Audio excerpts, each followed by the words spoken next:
Bismillahirrahmanirrahim. Assalamualaikum warahmatullahi wabarakatuh. Innal hamdalillah nahmaduhu wa nasta'inuhu wa nastaghfiruh wa na'udzu billahi min shururi anfusina min sayyiati a'malina. May yahdihillahu fala mudilla lahu wa may yudlil fala hadiya lahu. Asyhadu an la ilaha illallah wahdahu la syarika lah wa asyhadu anna Muhammadan 'abduhu wa rasuluhu la nabiyya ba'dah. Allahumma shalli ala Rasulillah wa ala alihi washabbihi ajma'in. Amma ba'du. Allahumma inni as'aluka ilman nafi'a wa rizqan thayyiba wa amalan mutaqabbala. Wa qala Allah ta'ala fi kitabil karim, fankihu ma taba lakum minan nisa'i masna wa sulasa wa ruba'. Shadaqallahul azim. Ya, para santri yang dicintai oleh Allah, insyaallah, dan selalu semoga Allah kita bersyukur kepada Allah Subhanahu wa taala yang senantiasa memberikan rahmat, yang memberikan hidayah, memberikan kenikmatan yang tiada tara. Dan kita berterima kasih kepada Allah Subhanahu wa taala, ya, karena dengan kasih sayangnya lah kita bisa sampai hari ini, ya, bertemu kembali untuk melakukan pembelajaran terkait dengan hukum fikih babul munakahat. Tak lupa kita juga aturkan kepada Rasulullah SAW, kepada solawat kepada beliau, junjungan kita, ya, utwah kita, ya, agar nanti kita harapkan syafaat beliau nanti di yaumil akhir, ya, yang kita sangat harapkan, di mana tidak ada syafaat selain beliau, tidak ada bantuan, ya, selain beliau, ya, tentunya dengan izin Allah Subhanahu wa taala. Ya, kita lanjut. Kemarin kita sudah membahas, ya, tentang bab hukum nikah. Kemudian kita kemarin juga belajar tentang hikmah nikah, ya, hikmah nikah itu apa saja. Kemarin kita sudah belajar, ya, untuk salah satunya adalah melestarikan kehidupan manusia, kemudian memenuhi kebutuhan seorang laki-laki dan perempuan secara halal, kemudian dalam mendidik anak, ya, dan yang terakhir adalah mengungkapkan atau menemukan kasih dan cinta antara satu dengan yang lain. Kemudian hari ini kita akan belajar tentang arkanun nikah, ya, rukun-rukun tentang nikah. Nah, kalau kalian bawa kitabnya, dibuka halaman 337. Ya, yang belum punya kitab silahkan ke tata usaha sekolah, bisa meminta dan membayar biaya penggantian fotokopinya, ya, agar kalian bisa paham, ya, terhadap pelajaran yang disampaikan dan bisa mengambil ibrah dan mengamalkan apa yang sudah menjadi ilmu yang bisa kalian dapatkan, ya. Kemudian kita menuju ke bab arkanun nikah, halaman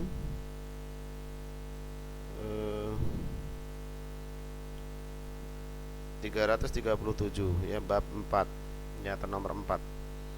Ya, Ustadz bacakan, ya, nanti kalian bisa harokati, bisa tulis kalian dengan di dalam kitabnya, atau kalian tulis tangan dengan pensil atau dengan bolpen di dalam buku, ya. Yang pertama di situ adalah arkanun nikahi, ya, rukun-rukun nikah. Zulazamu, yang dibutuhkan lisahati, untuk sahnya, untuk keabsahannya, an nikahi, nikah, ya, tawafuru, untuk beberapa, ya, tawafuru dalam hal banyak atau beberapa, arbaati, 4 arkanu, rukunnya. Jadi nikah ada 4 rukunnya. Jadi Ustadz ulangi, arkanun nikah, rukun-rukun nikah. Zulzamu, yang dibutuhkan, lisahati, yang untuk keabsahan, an nikahu, nikah, tawafuru, dan dari beberapa itu, arbaati, ya, ada 4 arkan, 4 rukun, ya, hiya, yaitu yang pertama adalah al-wali, ya adanya wali. Nah, kalian bisa tulis yang pertama arkan hukum atau rukun nikah yang pertama adalah harus ada wali. Wahwa dia adalah, ya wali itu siapa? Yaitu abu zaujati, ya abu ayah dari zaujati, mempelai perempuan atau seorang istri, ya calon istri, ya. Jadi kalau kalian mau menikah harus ada wali, karena itu merupakan salah satu rukun dalam nikah, ya ayah dari mempelai perempuan. Ya, yang kedua au wasiyu atau wasiat. Jadi misalnya bapaknya sudah meninggal, ya kemudian beliau mengatakan kalau menikah nanti anak-anakku aku akan serahkan ke fulan. Jadi fulan adalah sebagai seorang wakil dari bapaknya, ya karena sebuah wasiat dari ayahnya. Kemudian awil akrabu atau kerabat dekat, ya fa akrabu, ya kerabat yang sangat dekat, ya misalnya pamannya, ya atau kakeknya, ya seperti itu, atau kerabat-kerabat yang dekat, ya boleh dijadikan untuk jadi wali. Tapi ada syaratnya ini, wa akrabu fakrabu, kerabat-kerabat yang sangat dekat, min dari asobatuha, dari asobah itu yang ditentukan oleh urutan syariatnya, ya jadi dari paman, dari kakek, ya itu kemudian baru nanti saudara kandung, ya jadi ada urut totalnya, dari kakek, dari paman, kemudian dari saudara kandung, itu sebagai wali, ya ingat ya, jadi wali dari paman, ya dari paman, dari kakek, kemudian dari saudara kandungnya. Kemudian disebutkan lagi au dzurra'yi, atau dzurra'yi adalah orang-orang yang baik atau bijaksana, min ahliha, ya dari keluarganya. Jadi misalnya kakaknya sudah nggak ada, ayahnya adalah anak tunggal, ya maka yang dijadikan wali adalah orang yang paling baik, bijaksana itu dalam artian mengerti tentang nikah, hukum-hukum nikah, atau paling tidak mengerti tentang agama, ya yang dekat dengan dia. Jadi kasus-kasus tadi, ya kasus-kasus ini ada di masyarakat kita, ya satu tadi, ya yang pertama walinya adalah ayahnya, ya abu zaujati, ya ayah dari perempuan mempelai, ya kalau ayahnya meninggal sudah, maka dilihat dulu au wasiyu, ada wasiatnya apa tidak, ya kalau ada wasiatnya berarti orang yang ditunjuk di dalam wasiat itu yang akan mewakili ayahnya. Tapi kalau tidak ada wasiat, maka ditunjuk lagi setelahnya adalah, ya awil akrabu fal akrabu min asobiyati, ya asobah adalah orang-orang yang dengan urutan keluarganya, ya jadi urutannya apa? Urutannya adalah dari paman, kemudian dari kakeknya, baru saudara kandungnya dia, ya itu adalah urutannya. Nah kalau anak ayahnya itu ternyata dia tidak punya paman nih, ya kan dia anak, ya dia meninggal, kemudian dia tidak punya paman, dia tidak punya saudara kandung karena anak tunggal, kemudian kakeknya sudah meninggal, ya dan kebetulan anaknya yang ini adalah anak tunggal juga, nggak ada saudara laki-laki sekandung, ya maka dipilih selanjutnya adalah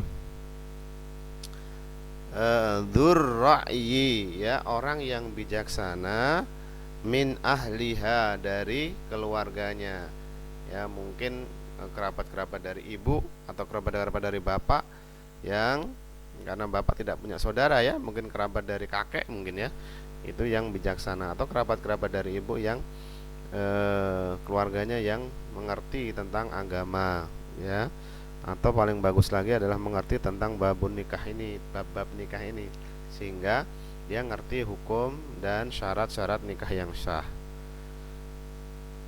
ya. Yang terakhir, lah kalau dia sendirian ya, dia misalnya ini bapaknya ndak ada, ibunya ndak ada, orang tua keluarganya nggak ada, dia dilahirkan dalam keadaan yatim piatu ya, dia dibesarkan di panti asuhan, tidak mengerti, tidak tahu ya keluarganya di mana ya, tidak ada kerabat dekat yang dia tahu ya, karena dia lahir di yatim piatu, panti asuhan, jauh dari keluarga, dan ditelusuri juga nggak ada. Kalau sudah ditelusuri, kalau sudah dilihat, sudah memang tidak ada, maka yang terakhir adalah ya au sultan, adalah penguasa hakim ya, boleh dari kantor urusan agama yang memang dia ditunjuk oleh pemerintah untuk mewakili pemerintah dalam hal-hal apabila ada seseorang mau menikah tapi tidak ada wali ya, au sultan. Jadi sultan ya, sultan itu penguasa, pemimpin yang ada di situ, atau badan atau lembaga yang memang ditunjuk oleh pemimpin negara untuk mewakili ya. Liqaulihi sallallahu alaihi wasallam, seperti sabda Rasulullah sallallahu alaihi wasallam, la nikaha, tidak ada nikah, illa biwali, kecuali dengan adanya wali ya. Ini dalam hadis Bukhari ya, wa Muslim. Kemudian wa qauli Umar ya, dan Umar bin Khattab itu pernah berkata, la yankahu, janganlah kalian nikahkan, la tankahu, janganlah kalian nikahkan ya, mara'atu, orang-orang perempuan, seorang orang perempuan, illa, kecuali biidni, dengan izin waliha, dengan izin walinya ya, waliha, dengan izin walinya, au dirra'yi, jika tidak ada walinya, au dirra'yi, atau orang yang baik, orang yang bijaksana, orang yang paling paham agama, min ahliha, dari keluarganya ya. Terakhir adalah au sultan, harus ada, kalau nggak ada ya tadi urutannya harus dengan sultan ya, sebagai walinya ya. Kemudian ya, syarat yang kedua dalam nikah adalah syahadani ya, syahadani adalah dua orang saksi ya. Lima raddu bi syahadaini, lima raddu bi syahadaini, dibutuhkan dua orang saksi, an yahadharal aqad, yang dia itu hadir di akadnya ya, isnaini, dua orang ya.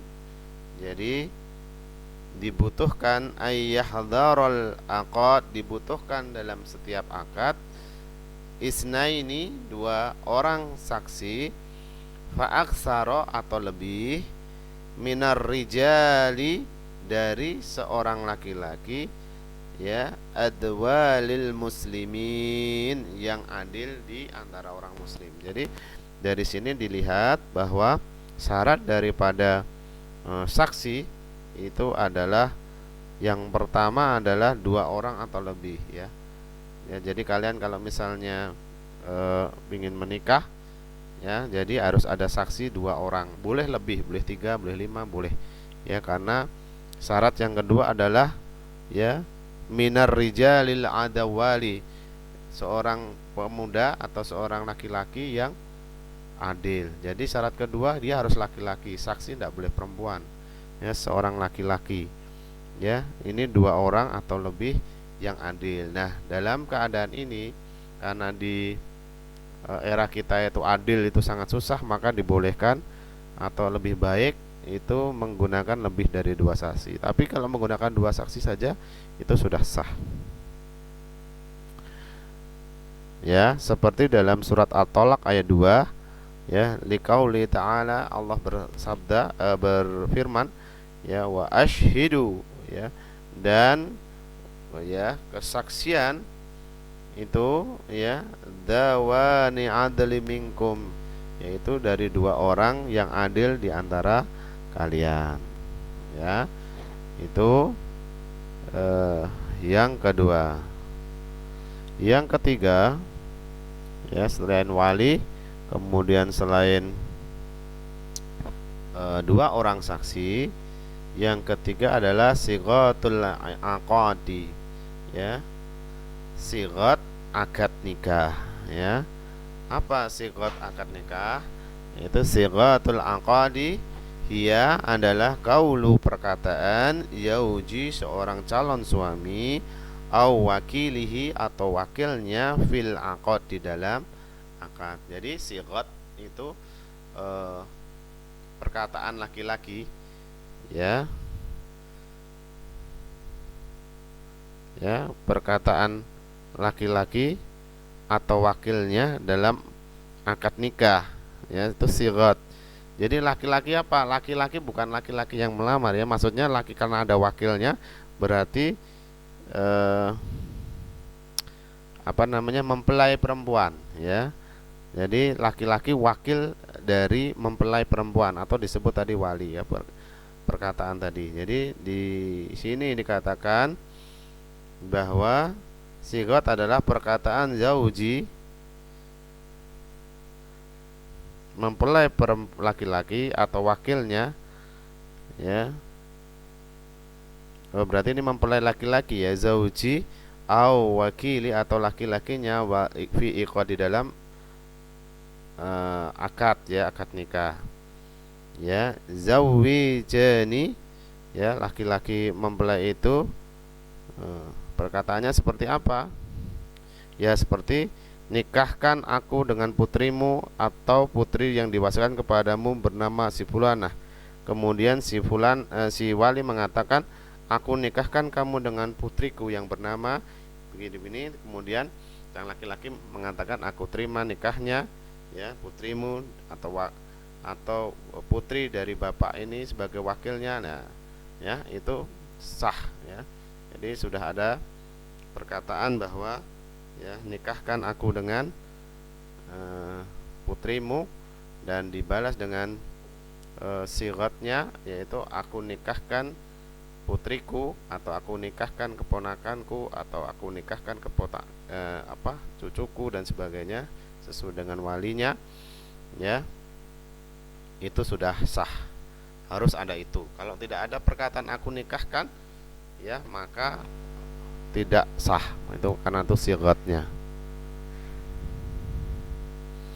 Ya, yang keempat adalah tadi ada 4 rukun, ya. Yang terakhir ini berarti rukunnya adalah al-mahar. Al-maharu adalah mahar. Ya, mahar. Al-maharu awi shadaqah. Al-maharu mahar itu au shadaqu atau pemberian itu huwa adalah ma ya'tahu apa yang mampu buat seorang laki-laki limara'ati kepada seorang perempuan haliyati, ya memberikan perhiasan, ya memberikan barang-barang yang berharga, ya ayyau mana tadi yatil, ya istamata'u untuk menghalalkan, ya kesenangan, ya biha padanya. Jadi mahar adalah barang-barang berharga atau barang-barang yang dia harganya bagus, ya atau dia mempunyai yang benda paling berharga dia punya untuk diberikan kepada perempuan sehingga dihalalkan dia seorang perempuan ini untuk bersama dengan laki-laki ini. Jadi mahar seperti itu. Kemudian di situ mahar, ya ada beberapa hukum, ya. Kalau dalilnya yang tentang mahar tadi adalah, ya firman Allah Subhanahu wa taala dalam surat An-Nisa ayat 4, wa atun nisa, ya saduqahinna bihalahi, ya.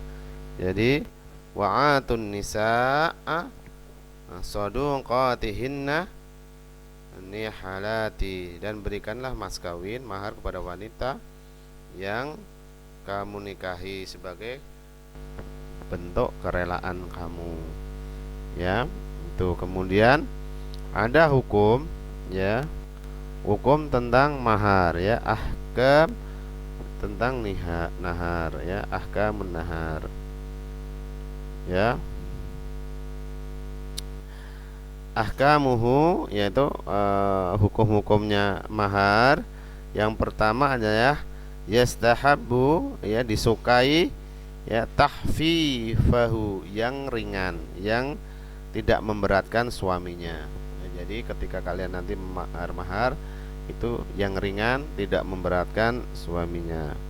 Ya, seperti perkataan Rasulullah SAW firman dalam sabdanya, a'dhamun nisa'i barakatan au aisaruhunna ma'unnahu. Ya, wanita yang paling berkahnya, paling besar adalah wanita yang paling ringan maharnya. Bahkan Rasulullah kita tahu bahwa maharnya itu adalah cuman semua istrinya 400 dirham. Ya, 400 dirham kalau sekarang ya sekitar 1.200.000, ya. 1 dirham itu 3.000, ya. Kalau 400 berarti 1.200.000-an. Ya, tidak banyak yang tidak. Ya. Dan di sunnah juga Rasulullah pernah mengatakan, ya, mengatakan bahwa iltamis walau khataman min hadid. Jadi berikanlah mahar walaupun khataman, sebuah cincin, min hadid, dari sebuah besi. Jadi cincin yang dibengkokkan, jadi dari besi yang dibengkokkan, bukan cincin, besi yang dibengkokkan dari cincin, itu bisa dijadikan mahar. Ya, kalau sudah nggak punya apa-apa, jadi tidak memberatkan. Ya, ya, kemudian hukum yang kedua selain mahar itu harus meringankan untuk suami. Yang kedua adalah, ya, yasahul mana-mana nih. Yang kedua adalah yasnu, ya, disunahkan tasmiyatu, ya, tasmiyatu, ya, mengucapkan fil aqad, di dalam akad. Jadi di dalam akad itu diucapkan maharnya tadi, ya. Itu yang keempat adalah ya sah, yusihu, dan sah, ya, akad nikah bila ta'jilatu ma'al aqad, ya, mahar itu diberikan saat akad, ya.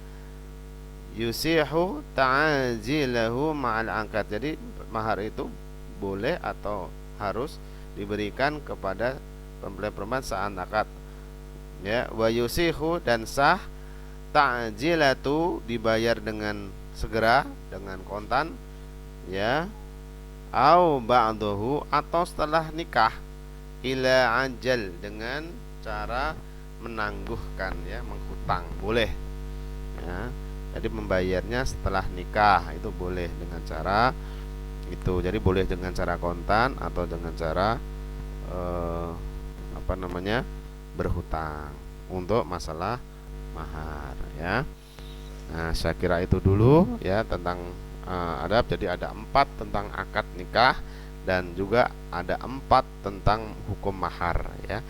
Tadi akad nikah. Jadi akad nikah itu rukunnya ada 4. Yang pertama adalah adanya wali, yang kemudian adanya 2 orang saksi, kemudian adanya sigat, ya, ucapan dari mempelai laki-laki, ya, aku nikahi. Nah, kalau yang walinya adalah aku nikahkan, ya. Kemudian kalau laki-lakinya aku nikahi, ya, anakmu atau bapak atau ponakanmu, seperti itu. Kemudian yang terakhir adalah mahar. Mahar itu juga ada 4 hukumnya. Yang pertama adalah mahar itu harus ringan dan tidak memberatkan suami. Yang kedua, diucapkan di saat menikah. Kemudian boleh menggunakan barang-barang yang ada, ya.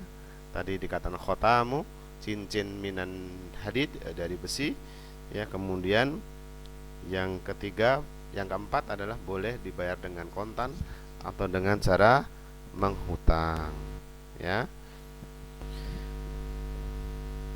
Nah, tadi kalau ada hukumnya kalau cara menghutang, ya, kalau mahar kalau sudah diberikan pada suami dan sudah istri sudah berhubungan suami istri, maka mahar itu sepenuhnya hak dari istri. Tapi kalau kemudian belum di apa namanya disetubui, ya, atau berhubungan suami istri, maka mahar itu boleh dibayarkan separuhnya, ya, seperti firman Allah di dalam surat Al-Baqarah, ya, ayat 237.